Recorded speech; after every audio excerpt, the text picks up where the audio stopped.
Forget the fairy tales of justice and democracy. The world runs on cold, hard power. Welcome to About Truth, where we shatter the comfortable illusions and expose the brutal reality they don't want you to see.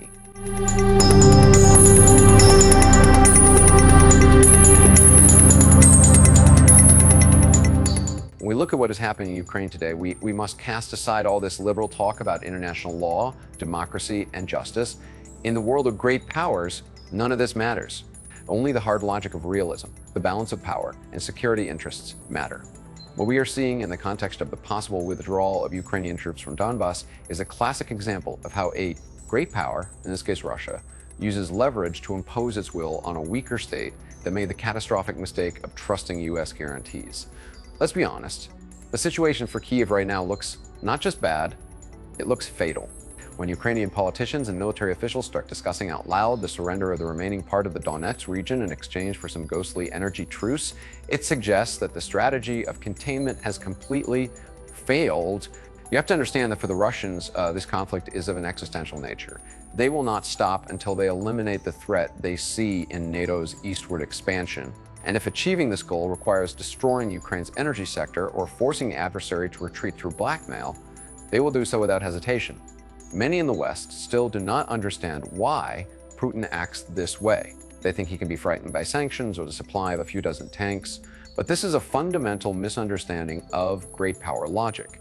If you corner a great power, if you try to turn a neighboring state into a bastion of a hostile alliance, you will get a war. And in this war, Russia will use all available means. The energy blackmail being talked about in Kyiv is not just a whim. It is a tool of a war of attrition. The Russians understand perfectly well that without light, heat, and logistics, a modern army and a modern state cannot exist. Now let's turn our attention to the discussion of withdrawing troops from Donbas. Ukrainian ex-MP and soldier Andriy Ilyenko says this would be a catastrophe. And you know what? From the point of view of military strategy, he is absolutely right. If Ukrainian forces leave Sloviansk and Kramatorsk, which are key defense nodes, the front will simply collapse. Behind these cities, as he correctly notes, lies open steppe. Ukraine has no prepared lines of defense in the open field that could compare in effectiveness to the fortifications built in Donbas over 8 years. If the armed forces of Ukraine, AFU, leave Donbas, Russian troops will gain operational space. The logic of realism tells us that when an army gets the opportunity to move across open terrain against a weakened opponent, it does not stop, it goes to the next natural boundary. In this case, that boundary is the Dnieper River. Therefore, talk that surrendering Donbas will bring a freezing of the conflict is a dangerous illusion. In international relations, one cannot rely on the goodwill of the adversary, especially when you are in a position of weakness. The Russians are not fools. Why would they agree to a freeze now when they hold the initiative and see that Ukrainian defense is bursting at the seams? Moreover, we see pressure on Zelensky from the administration in Washington. Trump or any other administration that thinks in categories of realpolitik understands that the U.S.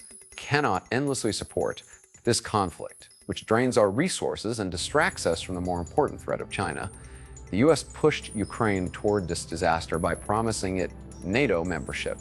And now that the situation has become critical, Washington is starting to look for a way out, even if that way out means territorial losses for Ukraine.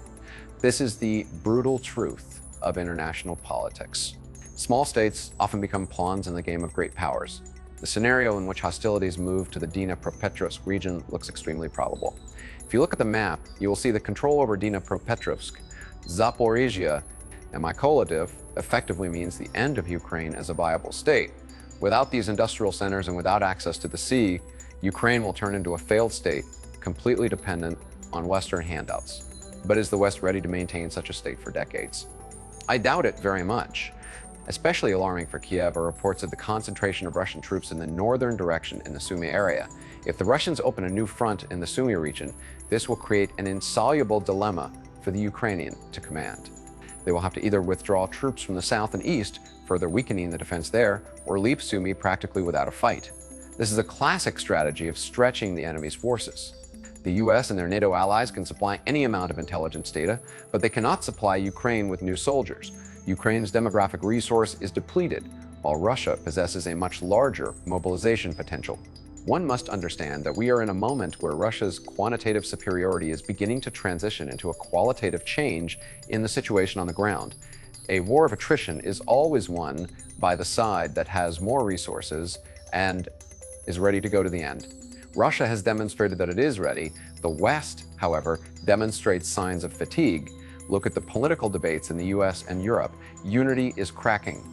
And this is exactly what the Kremlin was counting on. The statement that the withdrawal of troops from Donbas will lead to a rapid Russian advance to the Dnieper is not just alarmism, it is a realistic assessment of the situation. When you lose fortified areas, you lose time. And when you have no time to create new lines in Pavlohrad or anywhere else, you are forced to retreat behind water barriers. But a crossing of the Dnieper and defense along the river is a completely different war. It is a war for the survival of the country's central regions. I'm often criticized for saying such things, but I simply look at the facts. Fact number one, Russia considers Ukraine and NATO a threat to its existence. Fact number two, Russia possesses military superiority in a conflict of such intensity on its border. Fact number three, the US will not fight for Ukraine directly because that would lead to nuclear war, and we do not want that. From these three facts follows an inevitable conclusion. Ukraine is doomed to the loss of territory and possible destruction if a neutral solution is not found. But now it seems the time for a neutral solution has been missed. Putin now wants not just neutrality, he wants security guarantees that include control over certain territories he considers strategically important. And Donbas is just the beginning. If Kyiv gives in to energy blackmail and withdraws troops, it will commit what in geopolitics is called strategic suicide. But on the other hand, if it does not withdraw troops, its army may be encircled and destroyed. And this is a classic Zugzwang situation, where any move leads to a worsening of the position. We must understand that the US bears enormous responsibility for this tragedy. We incited the Ukrainians. We gave them false hopes. We ignored Russia's legitimate security interests. We thought we could expand our influence in the sphere of interest of another great power with impunity. Now the Ukrainian people are paying for our arrogance. The idea that Ukraine can defeat Russia and return to the 1991 borders was always a fantasy, but liberal elites in Washington refuse to admit this. Now, when reality is knocking at the door, convulsive attempts to negotiate begin, but negotiations from a position of weakness rarely lead to good results. If Russia sees that Ukraine is ready to surrender Donbas out of fear of a cold winter, it will only increase the pressure. Such is the nature of international anarchy. There is no world government here to protect the weak. There is only force and the will to use it. The forecast of French newspapers that the Dnipropetrovsk region will become a theater of hostilities this year seems quite well founded. The logic of war dictates moving forward. If resistance in Donbas is broken or ceased voluntarily, the next target will be Ukraine's industrial heart. And this fits perfectly into the Russian strategy of creating a buffer zone. The further they push the front from their borders, the safer they will feel. As for NATO, the alliance has found itself in a trap. We cannot intervene without risking the whole world, but we also cannot admit defeat without losing face. Therefore, we continue to supply weapons. Knowing that it only prolongs the agony but does not change the strategic outcome, it is cynical. But such is the politics of great powers. We use Ukraine to weaken Russia, but the price Ukraine pays does not, by and large, concern us. If we consider a possible strike on Sumy, this will become another nail in the coffin of Ukrainian defense. It will force Kyiv to be torn between protecting Kyiv, defending the east, and attempting to hold the south. They simply won't have enough people. You cannot wage war on a 1,000 kilometers front against a numerically superior adversary while having limited resources. Sooner or later, the line will break, and by all appearances, that moment is close. Kyiv's leaders should have understood this back in February 2022, or better yet, in 2014. They should have agreed to neutral status and the implementation of the Minsk agreements. Then they would have kept Donbas within Ukraine and avoided this destructive war. But they chose the path of confrontation, pushed by the West. Now they are discussing the withdrawal of troops from a region they swore to defend to the last man. This is the bitter irony of history. All this talk about an energy truce is just a way for Russia to achieve its goals with fewer losses. If they can force Ukraine to leave Donbas simply by turning off the lights, why would they storm every city? This is an effective use of force, and there is no need to appeal to morality here. In geopolitics, morality is a luxury that only those in complete safety can afford. Ukraine is not in that safety. I believe that in the coming months, we will see further degradation of the Ukrainian position. So pressure from the US will grow as the American elections approach. and the administration needs to show at least some result, or at least the absence of total collapse. This may lead to Kyiv being forced to make territorial concessions that seemed unthinkable even a year ago. But again, this does not guarantee peace. It will only give Russia a respite to consolidate on new lines. The problem is that there are no leaders in the West capable of acknowledging reality. They continue to speak of victory, while the situation on the front speaks to the contrary. This creates a dangerous gap between rhetoric and reality. When this gap becomes too large, a sudden and painful collapse will occur. Perhaps the withdrawal of troops from Donbas will be the beginning of this collapse. One should not forget the internal political aspect in Ukraine. Zelensky is in an extremely difficult position. On one hand, the West pressures him, demanding results or compromises. On the other hand, inside the country, there are radical elements for whom any compromise is betrayal. Surrendering Donbas could lead to an internal explosion in Ukraine, making it even more vulnerable to a Russian offensive. This is a classic example of how foreign policy pressure leads to internal collapse. The Russian leadership, by all appearances, senses this moment. They see the weakness and indecisiveness of the West. They see the exhaustion of Ukrainian forces. The concentration of troops near Sumy is a clear signal. We can strike anywhere and anytime. This creates an atmosphere of constant fear and uncertainty, which in itself is a powerful weapon. If we look at the situation from the point of view of offensive realism theory, Russia's actions are absolutely logical. Great powers strive to maximize their share of world power and to ensure their own security in an anarchic system. Seizing or controlling a neighbor's strategically important regions is a standard way to ensure this security. That this destroys the lives of millions of people and destroys the sovereignty of another state is regrettable, but it is a byproduct of the structure of the international system. We in the US made a mistake believing that the world had changed and that the old rules no longer apply.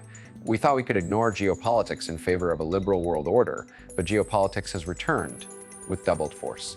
And now we see the consequences. Ukraine is the main victim of this mistake. And any attempts now to fix the situation through petty deals like an energy truce in exchange for Donbas are merely attempts to treat cancer with a Band-Aid. The situation in the Dnipropetrovsk region will be decisive. If hostilities really move there on a large scale, it will mean that the Russian army has entered operational space. This will change the entire character of the war.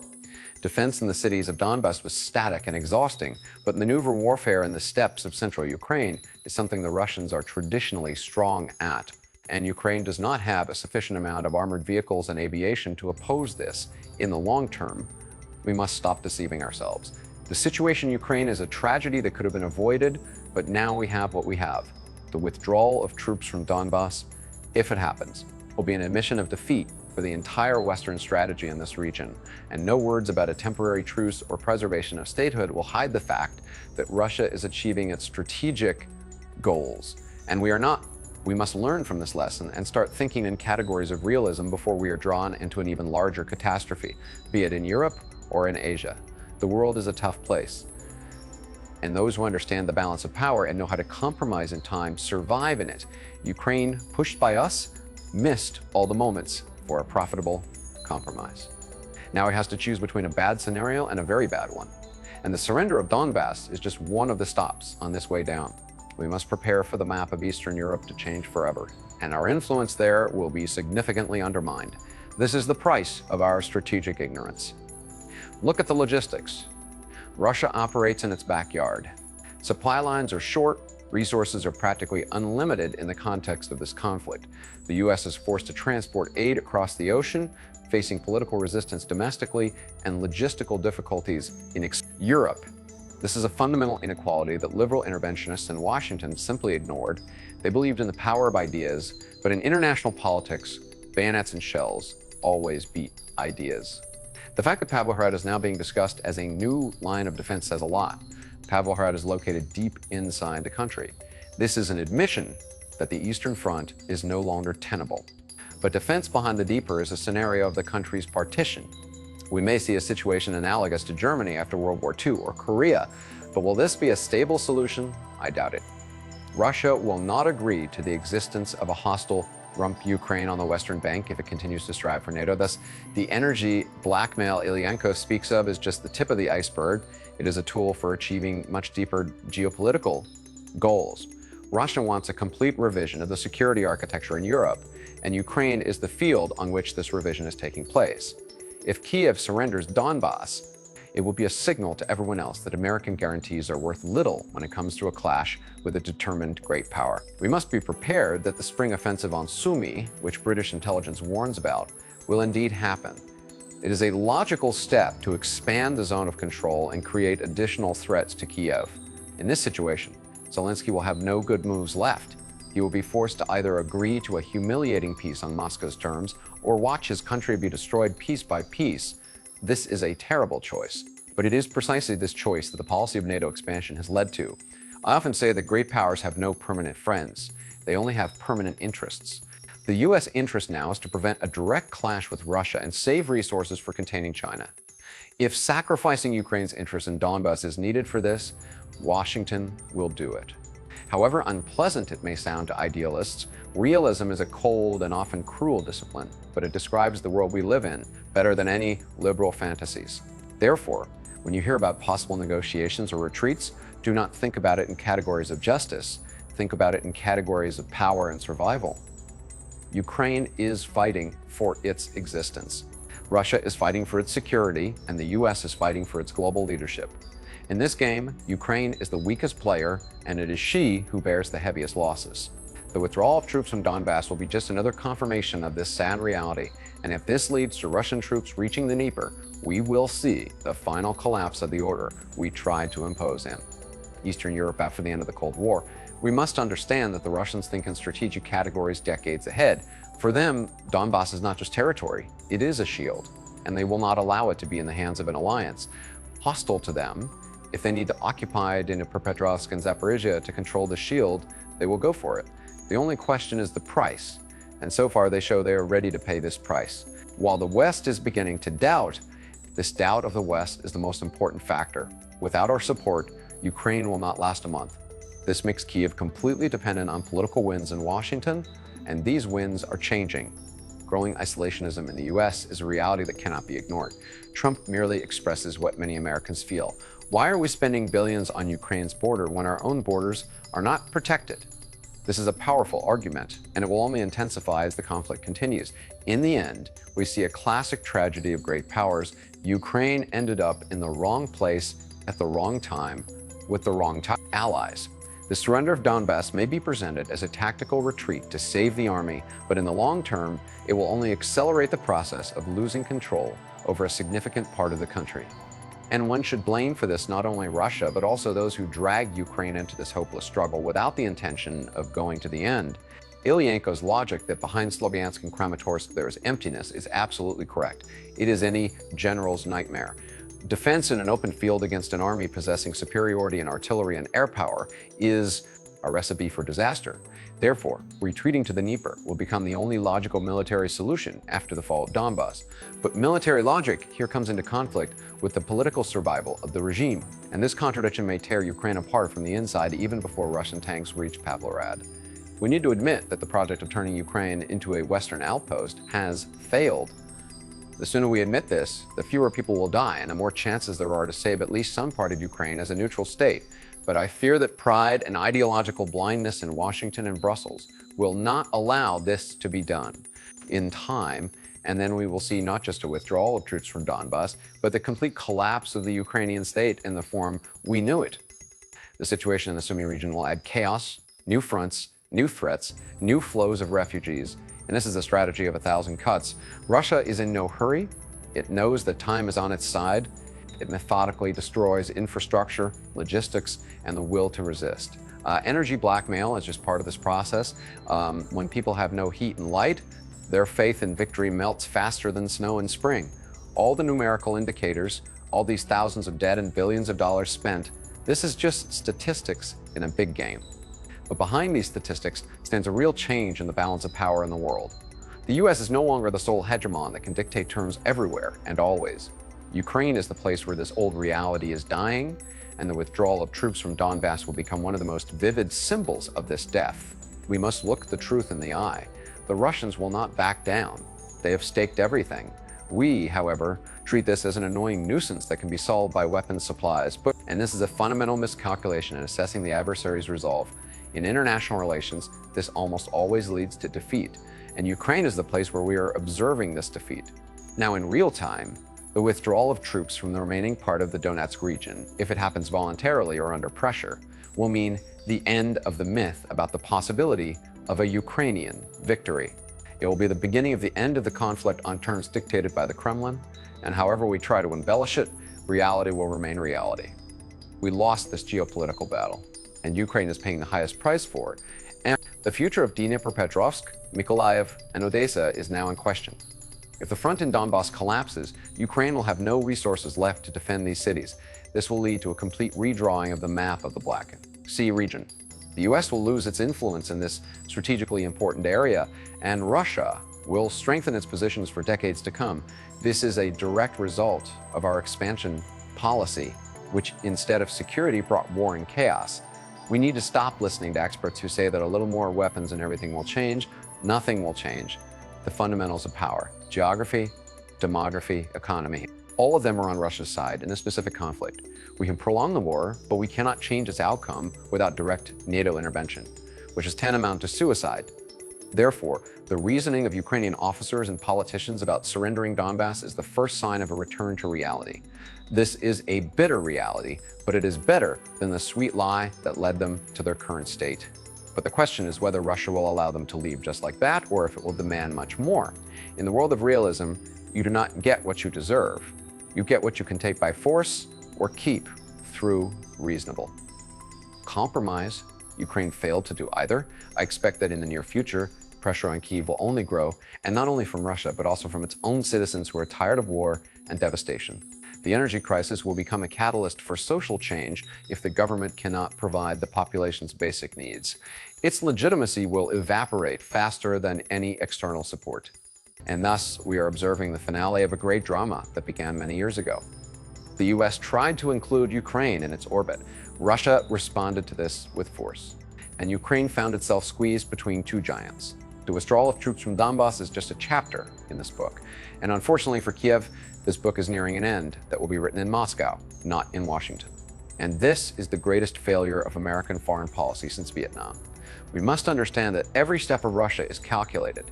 The accumulation of forces near Sumy, strikes on energy, pressure in Donbas. These are parts of a unified plan to coerce Ukraine into capitulation. And this capitulation will not necessarily be signed on paper. It may happen de facto through the loss of territory and the collapse of state institutions. The US in this situation looks like an outside observer who gives advice but cannot change the course of events. Ultimately, everything comes down to power. Russia possesses power in this region, and we do not. We hope that our economic sanctions and diplomatic isolation would replace military power for us, but we were mistaken. In the world of great powers, real power is still measured in battalions and the ability to control territory. Russia understands this, and we seem to have forgotten. Ukraine is a harsh reminder of this truth when Ukrainian leaders speak of the crazy and destructive option of surrendering Donbas. They are right. It will destroy their statehood, but they may have no other choice. This is the tragedy of small state politics. When you choose a side in a conflict of great powers, and that side cannot protect you, you lose everything. This is a lesson that other countries must learn very quickly, looking at what is happening in Kyiv today.